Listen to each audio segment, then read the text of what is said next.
the Gould Mine podcast. I was definitely in that boat about, a year and a half ago where, I had this thriving real estate company, bunch of agents working with me, great.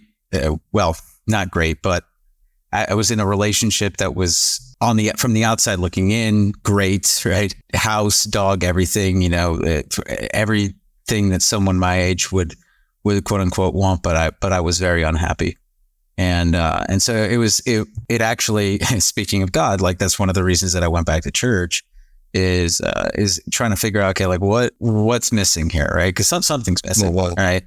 And I don't think I've ever said that out loud on the podcast, but yeah, that's definitely one of the reasons why I went back. Like I had to refine, I had to rediscover what it was to be me, Yeah. And and here's the natural human thing on this, guys. It's I'm going to look exterior or outside or this shiny thing or that relationship or that person that you become friends with, when all of that external stuff, like it's not a spouse's job to make you happy and to have joy. I mean, it's all of that stuff is internal, like we want to seek outwardly when it's like, well, no, it's time to go inward and to find some of those answers from within. And then that's, and then think about that, how like if you are at peace and have a joyful centeredness to you, man, what energy can you bring to a relationship? What joy can you bring that then it feeds off each other, and you're in this beautiful, like, compounding effect rather than like nagging and getting after each other. Like just, you know what I'm saying? So, but a lot of that, that's the natural human thing, is to try and go out in the world for that when the only thing that's worked for me ever on that. And hey, guys, like you're talking about an achiever kind of guy that, we've done for over 3,000 deals now, that was focused on the gap and didn't have near the joy that I should have for over a decade, right? And I'm still have tendency to focus on the gap. So this is no judgment. The reason why I know it is I've lived it, right? Mm-hmm. But it's been nice. That's one of the benefits of, now that just turning 40 and having been around the block as an entrepreneur for almost 2 decades now is as you do evolve and you can grow and you can learn new things. And even like all the books I've read over the years, sometimes we're from insecurities of, oh, well, I need to know more, or I'm not good enough, or, and not, the answer isn't always in a book. Sometimes it's inside and you already kind of know what to do. Right. But anyway, yeah, that's about what I have to say on that. I don't anything. Like Forrest Gump on it. That's all. And that's all I have to say about that. Yeah. Oh man, love it, man. Well, no, I think that's great. Just kind of giving the audience some context there. Well, now I'm curious. Let's put a bow on that. But what was it, that inspired that mindset shift, from, I guess, focusing on the if-then ladder, right? Because I think we all get caught in that, right? Like, and by the way, like I remember distinctly thinking, right? And so I think that this will resonate with you. I remember distinctly thinking, like, when I get to 50 million in sales, I will be I'll be ecstatic. Well, the year that happened, I didn't even realize that I had crossed it. Like, I knew I'd crossed it and I knew that I blew past that number, but I also knew that I was like, that wasn't good enough. I need to be at 75 next year. And I didn't even stop to celebrate or acknowledge or give myself credit for achieve. It was it was actually really sad, this goal that I had in mind, I hit it, but didn't even celebrate it when I got there, because by the time I got there, it was already your beneath bar me. had already moved. Yeah, it was like, well, I'm still not good enough because it wasn't 75.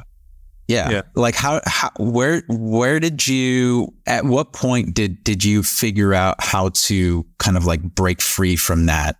Oh, this is what a question. So have you? I don't know, because you say you still struggle with it. Well, my tendency is to struggle with it, but I'm in a better place than I ever have been. I first became aware of it. Brendan Burchard wrote a book called High Performance Habits. And in it, he explains that the difference between ultra high performers and just high performers is ultra, your top 1% of performers have found a way to be 100% happy and content with where they're at, and still 100% motivated with hitting the goals and going to the next level. And when I read that, I remember that hitting me like a ton of bricks, because I was like, whoa, that's not me. I'm in the high performing category, but I'm not in the ultra category, because I'm using a lot of negative energy and stress and fear to kind of motivate me to the next level. Yeah. And so I became aware of that. Oh my goodness. I bet you I read that book 10 years ago or whenever, I don't know when it came out, but, and then I talked about it, kept circling back, reread the parts of it that were relevant to that. And,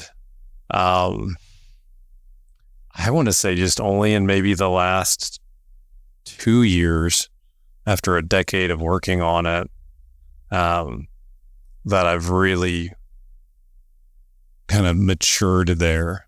And I really got into like a very like internal, kind of more at peace place.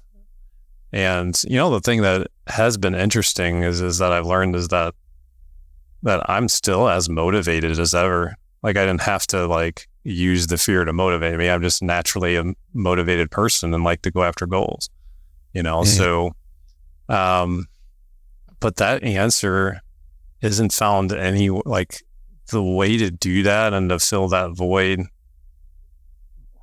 What worked for me, I don't know what other things might work for any other people, but there's only one thing. There wasn't a book. I've read over 200 books over the last couple decades. You look at my Audible, there wasn't a book. There wasn't any sort of logic that ever got me there.